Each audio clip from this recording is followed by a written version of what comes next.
10वां सवाल, कितना डाउनलाइन को फ़ोन किए? आपके नीचे 4-5 ज्वाइनिंग है, कुछ आप भी किए हैं, बताइए कितने को ज्वाइनिंग की? क्या दोबारा माल लिया? क्या दोबारा माल दिलाए? कितने को फ़ोन किए? ये भी एक काम है। 11वां सवाल, आप कितना कमाना चाहते हैं? 10,000, 10-20 हज़ार या लाख प्लस? मैं फिर 11वां सवाल करता हूँ, आप कितना कमाना चाहते हैं? 10,000 या लाख प्लस? अगर आप 10-20 हज़ार कमाने के लिए यहाँ सोच रखते हैं तो आरसीएम नहीं कर पाएंगे। ये 10,000 तक ही सारा झोल है, सारा टेंशन है, सारा सवाल है, सारा क्वेश्चन है, सारा रिजेक्शन है, सारा उंगली उठेगा आपको 10,000 तक ही। 10,000 तक पहुंच जाएंगे ना तो सर यहाँ पे सपने देखना शुरू कर देते हैं लोग, और 10,000 तक इम्तिहान है। ये छोटी छोटी चीज़ों को लेके आप लोगों को टेंशन आ जाता है, लेकिन ऐसे टेंशन झेलने से ही ज़िंदगी बदलता है। आराम से ज़िंदगी नहीं बदलता है। ज़िंदगी भर कुर्सी में बैठे रहिए, जो है वो भी बढ़ जाएगा बच्चों में, एक दिन आपके बच्चे आपसे छोटे हो जाएंगे। ज़िंदगी बदलने के लिए सर हर पल कुछ न कुछ करते रहना पड़ता है, कुछ न कुछ सीखते रहना पड़ता है। आगे बढ़ने के लिए हमेशा कुछ न कुछ आपको प्लान करते रहना पड़ता है। छोटी मोटी चुनौतियों से मुकाबला करते रहना पड़ता है। छोटी मोटी जो ऑब्जेक्शन होता है, जो रिजेक्शन होता है, जो टेंशन होता है, उसको किसी तरह भी फेस करना पड़ता है। क्या आप 10,000 कमाने के लिए आए आरसीएम में? अगर 10,000 कमाने के लिए आए, इसलिए ये दिमाग बेकाबू हो गया आपका। अगर लाख कमाने के लिए आते, रॉयल्टी बनने के लिए आते, टेक्निकल बनने के लिए आते, आप आरसीएम में कुछ बड़ा करने के लिए आते, तो नूर साहब जो करता आपके लिए ठीक होता। अगर 50,000 का माल खरीदवाए हैं, वो सरेगा नहीं। ऐसा नहीं कि वो हाथी और घोड़ा को खिलाना है, हाथी घोड़ा तो यहाँ है नहीं सर, किसको खिलाएंगे? क्या होता सर, इस महीने रुक जाता, अगले महीने भी रुक जाता। पैसा तो घर में है ना, उसमें तो 30% आपको रिटर्न मिल ही गया है, 70% फंसा हुआ है। 12वां सवाल मैं करता हूं, कितना सेमिनार में बैठे? 12वां सवाल, कितना सेमिनार में बैठे? आपको सेमिनार बुलाए, आपको मीटिंग बुलाए, आपको जूम में बैठने के लिए बोलते हैं, आप कहीं भी इस तरह का कोई एक्टिविटी नहीं किए जिसके वजह से आरसीएम बिजनेस दिमाग में नहीं घुसा।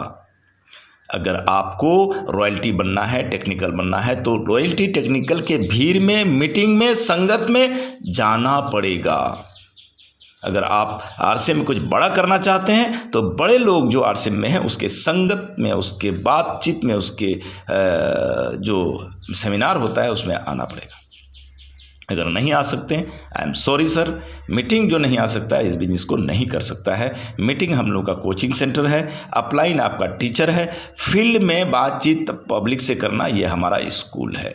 मैं फिर सवाल दोहराता हूँ, इन सवालों को फिर से आप हो सकते डायरी में नोट करके रखिए, और इन सवालों को जिस दिन आप फॉलो कर लेंगे, आप इस बिजनेस के टेक्निकल हो सकते हैं, इमराल हो सकते हैं। और जिस दिन इन सवालों को फॉलो करेंगे उस दिन मैं आपके साथ हूं, आपको रॉयल्टी टेक्निकल बनाने के लिए मैं वादा करता हूं। लेकिन इन सवालों पे अगर मंथन नहीं करेंगे, नज़र नहीं डालेंगे, तो आप 50,000 कौन पूछे, 1 टका का माल नहीं खरीदिए और रात दिन में हजारों आदमी जोड़िए, कुछ नहीं होगा। मेहनत कितना किए, नंबर 1। नंबर 2, कितना सीखे? अब तक क्या सीखे आप आरसीएम में आके? कम से कम हल्दी में क्या चीज़ है वो सीखे, आपके तेल में क्या है वो सीखे। तीसरा सवाल, कितना महीना सब्र किए? ये बिजनेस सीखने का है, ये बिजनेस सब्र करने का है, ये बिजनेस थोड़ा मेहनत करने का है। चौथा सवाल, कितना अपलाइन को इस्तेमाल किए? कितना अपलाइन को इस्तेमाल किए? उसके समय को इस्तेमाल करेंगे, उसके दिमाग को इस्तेमाल करेंगे तो आप आगे बढ़ेंगे। पांचवा सवाल, कितना लोगों को बुलाकर अपलाइन से मिलाए? कितना लोगों को बुलाकर अपलाइन से मिलाए? छठा सवाल, कितना होम मीटिंग करवाए? छठा सवाल, कितना होम मीटिंग करवाए? सातवां सवाल, कितना ज्वाइनिंग किए? चाहे अपलाइन को बुला के, चाहे फेस वैल्यू पर ही सही, आप कितना ज्वाइनिंग का टेंशन लिए? लोग 6-6 महीना तक मेहनत करता है तो कोई पिन, कोई लेवल हासिल नहीं होता है सर। लेकिन अगर आपको ओपनर मिला तो बताइए कितना ज्वाइनिंग किए? आठवां सवाल, कितना परिवार को प्रोडक्ट खिला रहे थे? कितना परिवार को प्रोडक्ट खिला रहे थे? 9वां सवाल, कितना बार अपलाइन को फ़ोन किए? कितना बार अपलाइन को फ़ोन किए? अपलाइन कभी भी डाउनलाइन की बर्बादी नहीं चाहता है। अपलाइन कभी भी डाउनलाइन की पैसा नुकसान करना नहीं चाहता है। घुड़सवार घोड़े को कोरा मारता है घोड़ा को जिताने के लिए। अगर कुछ पैसा इन्वेस्ट हो गया तो इन्वेस्ट का जो पैसा था उसका रिटर्न आपको मिल चुका है। ऐसा नहीं कि इन्वेस्ट करके रिटर्न का इंतज़ार कर रहे हैं, प्रॉफिट का इंतज़ार कर रहे हैं। नहीं सर, प्रॉफिट आपको मिल चुका है। उसमें 8% जो पीयूसी मार्जिन वो मिल ही गया है। 10वां सवाल, कितना डाउनलाइन को फ़ोन किए? 11वां सवाल, आप कितना कमाना चाहते हैं? पहले माइंड को मेकअप कीजिए, गोल कीजिए, टारगेट बनाइए, आप कितना कमाना चाहते हैं। आज भी डायरी में लिखिए, क्या आप 1 लाख टका महीना कमाना चाहते हैं? चलिए 1 लाख टका हजम नहीं होता तो क्या 50,000 कमाना चाहते हैं? आप आज 50,000 रुपये महीना कमाते हैं, लेकिन वो कमाई ये कमाई अलग चीज़ है। वो आपका एक्टिव इनकम है, वो आपका एक रिस्की इनकम है, यहाँ पे आपका एक पैसिव इनकम है। तो ये इनकम मैक्सिमम जितना मर्जी उतना कमा सकते हैं। ठीक से अगर सीख लिए 10,000 तक पहुंच गए तो 10,000 के बाद रास्ता आसान होता है। यहाँ 10,000 अगर ठीक से बिजनेस बैलेंस कर लिया आदमी, ठीक से सीख लिया तो 10,000 के बाद रास्ता आसान होता है। बिजनेस ऑटो मोड में आता है, आपके बगैर ज्वाइनिंग गिरता है, आपके बगैर लोग नीचे काम करता है। और 12वां सवाल है, कितना सेमिनार में बैठे? सबसे खतरनाक सवाल है, सेमिनार कितना अटेंड किया? सबसे खतरनाक सवाल है। सवाल कीजिए अपने आप से, अगर नहीं किए हैं तो अटेंड कीजिए। आप 26 तारीख को आइए, आपको जो भी शिकवा है, जो भी गिला है, जो भी शिकायत है, ये सारा सवाल वहाँ मिल जाएगा आपको। आप आइए सेमिनार में, देखिए अपने नज़रों से। अगर लगता है कि RCM बेवकूफ़ लोग करते हैं, RCM बेकार लोग करते हैं, जाहिल लोग करते हैं, निकम्मे लोग करते हैं, तो आपको समझ में आएगा कि 26 तारीख को आइए और देखिए कि कैसे कैसे लोग करते हैं और कैसे कैसे कमाने वाले हैं। मैं नहीं कहता हूं कि आप नेटवर्क कीजिए, आपको समझ में नहीं आता तो मत कीजिए, लेकिन बेचने का भी काम करेंगे तो यहाँ आराम से छोटा मोटा पिन आराम से करते हुए आप यहाँ बिजनेस को सीख सकते हैं। पहले सीखिए 1 साल। मैं तो सबको यही कहता हूँ, 1 साल ये बिजनेस सीखने के लिए धक्के मुक्के खाइए। 1 साल ये बिजनेस सीखने के लिए धक्के मुक्के खाइए। कभी भी 1 साल पैसा नहीं करना है, कभी भी 1 साल आपको शिकायत नहीं करना है, अपना दिमाग नहीं चलाना है। इस बिजनेस को देखना है कि किधर का पानी किधर जाता है। जो आदमी अपलाइन को सरेंडर करके, अपलाइन पर विश्वास करके 1 साल यहाँ अपलाइन के इशारे पर चल गया, अपलाइन को मान के चल गया, अपलाइन के ऊपर उंगली नहीं उठाया, अपलाइन को किसी तरह कोई नौजविल्ला कोई बात बिगड़ा नहीं, तो उसकी तकदीर बदलना तय है, बशर्ते वो थोड़ा सब्र रखे। 1 साल। मैं अपनी बातों को ख़त्म करता हूं।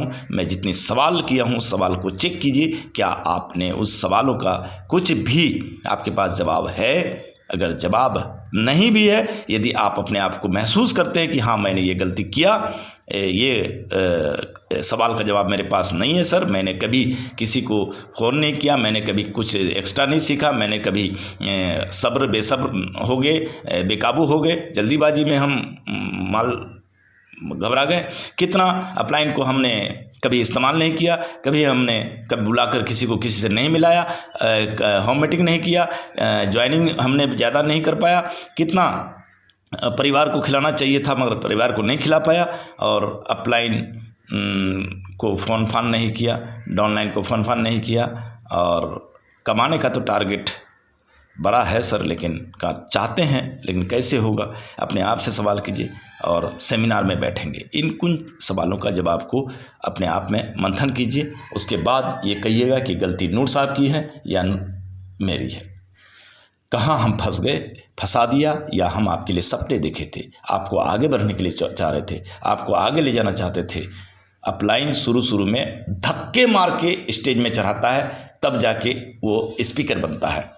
लेकिन धक्के मारना आदमी लोग समझता है कि ये हमारी बेइज्जती होती है, लेकिन सच्चाई में ये है कि कोई भी आदमी शुरू में कोई भी काम जब नहीं सीखता है तो उसको अटपटा लगता है, रिजेक्शन लगता है, ऑब्जेक्शन लगता है, टेंशन लगता है, डिप्रेशन लगता है। लेकिन वो जब पूरा समझ जाता है, सीख जाता है, तब उसको अच्छा लगता है। आपको ऐसा ही लगा, अभी समझे नहीं है तो बहुत कुछ उल्टा लगा। आई एम सॉरी सर, मेरी तरफ से अगर कोई तकलीफ हुआ है मैं माफ़ी चाहता हूँ, मैं सॉरी बोलता हूँ। आपको अगर बिजनेस करना है तो 26 तारीख को मीटिंग आइए, और जो भी आपके अपलाइन में है, जस्ट अपलाइन में है, जैसे अनवार साहब है, मुश्ताक साहब है, आपके कारी साहब है, इन लोगों को लेके काम कीजिए। मैं आऊँगा मौका मिला तो, और आप मीटिंग कराइए डायरेक्ट। मैं आपके 1 बाई 1 नहीं मिल सकता, 1 बाई 1 मिलने के लिए आपके मदर अपलाइन है जो जस्ट अपलाइन है, और मैं मीटिंग करने आऊँगा। अगर बुलाएंगे तो आऊँगा, नहीं बुलाएंगे तो कोई ज़रूरी नहीं है। आप तो माल एडजस्ट कर लिए, अब माल ही बेच दिए तो हम काहे जाएंगे, क्यों जाएंगे? क्योंकि आप बगैर माल का बिजनेस करना चाहते हैं।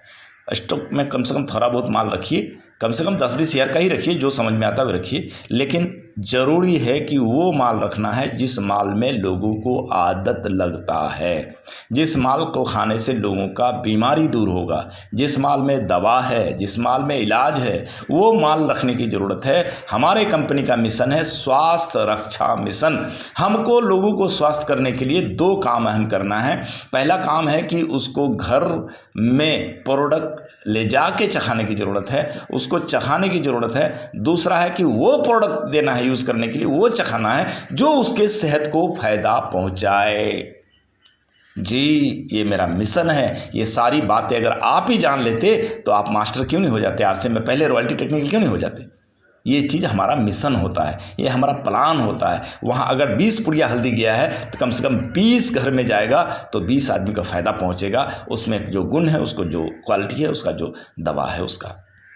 ठीक है सर, अस्सलाम वालेकुम। बुरा मत मानिएगा। मेरे कल जो डॉक्टर साहब बोला कि ऐसा ऐसा हम कर लिए, प्रोडक्ट सब इसको दिए उसको दिए, मैं बोला चलो ठीक है, जो जिसको समझ में आता है करता है। अगर बिना पूछे कोई अपना दिमाग से चलेगा तो हम क्या मना थोड़े कर सकते। बहुत अच्छी बात है जो कि है, बहुत अच्छी बात है। आपको हल्का लगा कि टेंशन ख़त्म हो गया। लेकिन कल इसके मामले में अगर पैसा वसूल ना हो या किसी तरह का कोई 19-20 हो, एरी देरी हो या फिर कोई दिक्कत हो तो फिर हमको मत भूलिएगा सर। मैं हमेशा मदद करने के लिए आपको तैयार हूँ। कभी भी तैयार हो जाइए रॉयल्टी बनने के लिए, मैं आपके साथ हूँ। अस्सलाम वालेकुम।